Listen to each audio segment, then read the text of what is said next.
ایک عورت نے حضرت علی علیہ السلام کی خدمت میں حاضر ہو کر عرض کیا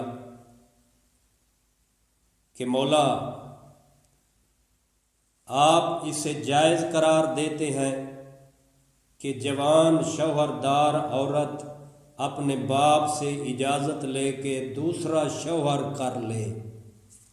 یعنی عورت نے مولا کی بارگاہ میں یہ سوال پوچھا کہ مولا، آپ کیا اس کو جائز قرار دیتے ہیں کہ ایک نوجوان اور وہ بھی شوہردار عورت اپنے باپ سے اجازت لے کر دوسرا نکاح کر لے؟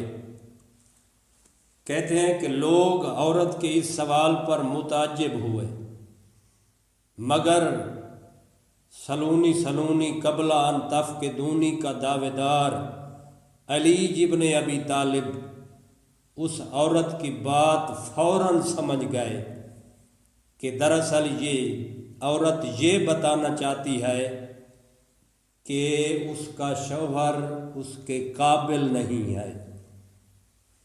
مولا نے فرمایا تم اپنے شوہر کو بلاؤ۔ عورت نے اپنے شوہر کو بلایا۔ مولا تو پہلے ہی اس عورت کی بات سمجھ گئے تھے۔ اس کے شوہر کو بلا کر مولا نے فرمایا تم اس کو طلاق دے دو۔ تو کہتے ہیں کہ اس شوہر نے بلا حیل و حجت مولا کے سامنے یہ کہہ دیا کہ مولا میں طلاق دیتا ہوں۔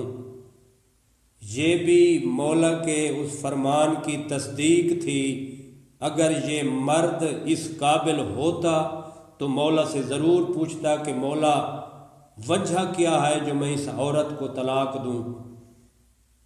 اس نے فوراً مولا کے حکم پہ طلاق دے دی، اور مولا نے بغیر عدت پوری کیے اس عورت کا نکاح دوسرے مرد سے کر دیا، اور عدت کا انتظار اس لیے نہیں کیا کہ اس کا جو پہلا شوہر تھا وہ نامرد تھا۔